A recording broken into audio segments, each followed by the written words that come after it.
Hello. Ah, Gusto ko lang i-share lang 'tong pag-stay namin dito sa resort na 'to or sa hotel na 'to.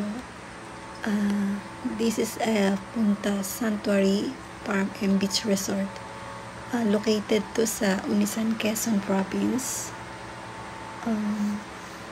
I was very impressed sa hotel na 'to kasi I think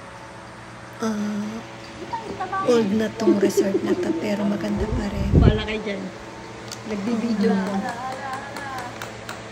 This hotel was nice. I think talaga matagal na 'tong resort na 'to kasi talagang masyado na siyang yung mga structure niya is talagang nakakamangha. Parang I think mga Nara siguro 'tong mga kahoy na 'to. Matibay itong mga ganyang kahoy like Nara, no? I'm not sure pero mukhang Nara siya. Yan, sobrang ganda ng lugar na 'to. Nakakamangha siya. Siguro kailangan lang siya ng i-renovate. Ay, wala si Kuya mo. Tulad ng mga Meron pa dyan sa ilalim. yung shower nila, yung toilet, yung room din, medyo kailangan na rin siguro i-renovate, pati yung swimming. Yung swimming pool, okay naman, kaya lang yung mga flooring niya sa gilid-gilid dun sa pinaka side ng swimming pool, medyo Baka ikaw naman sumunod dyan, pre. maangat-angat na siya, kaya kailangan lang talagang i-improve nila, i-renovate, kasi medyo delikado sa mga customer. Kaya tingin ko kailangan na talagang i-renovate tong resort na to, tong hotel na to. Pero napaka-the best talaga, maganda talaga siya. Itong food namin is sobrang sarap talaga. Napaka-delicious niya. First time ko nakatikim ng sinigang na may buko siya.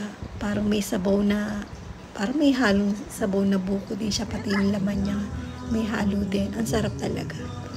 Yan, sa gabi naman, nakaka-relax siya. Masyado siyang peaceful. Pwede kang mag-karaoke. Yan, pwede kang mag-chill-chill. Meron din silang drinks dyan. Pwede kang mag-avail sa kanila ng mga gusto mong inumin. Meron din silang beer. Anay, palaging ganyan post mo. Ayan, nag-inuman sila dyan eh. Yung mga kapatid ko. Kami mga girls, ayan, dyan lang kami sa beach. Muni-muni. Nag-picture sa Diego. Nakita na Nire-relax namin yung Hindi niya pala naiintindihan. beach talaga. Kahit gabi na Kaya siya. na namin nakikita sa video na Actually, bitin yung one night style mo namin eh. eh. Pero dahil nga marami yung Tinuturuan niya, schedule Jacob. Na iba namin, next naman. time na lang Ganito siguro naman, babalik ganito. kami dito.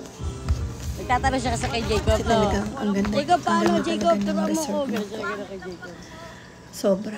Kay Jacob, pantulog yan sa We mo eh. really enjoy Malalagyan talaga. ng buhangin yan eh. Pati yung management dito na si Miss Tina Lalagyan ng Suarez. yung higaan ha, Sobrang magpagpag ka ha. masikaso.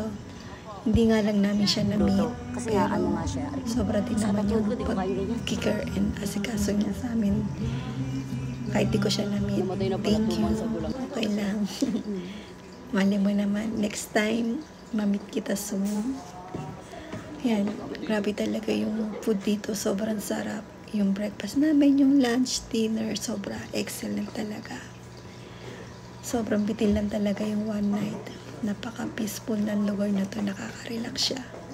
Kaya, kung gusto niyo pumunta ng Unisan, Quezon, magpabook lang kayo kay Miss Tina Suarez. Meron silang Facebook, Instagram. Search nyo lang yung Punta Sanctuary Farm and Beach Resort.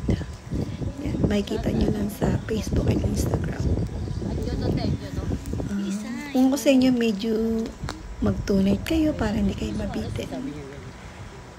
Yan. Pwede rin naman magdala sa kanila ng food. Okay lang naman. May charge nga lang, no? Siyempre, kahit naman saan siguro, may mga charge yung mga manggagaling sa labas na mga dadalhin sa loob yung food. May charge talaga yun. Pero kung ayaw nyo nang mapagod, pwede naman kayo mag-avail dito. Magpabook na kayo dito.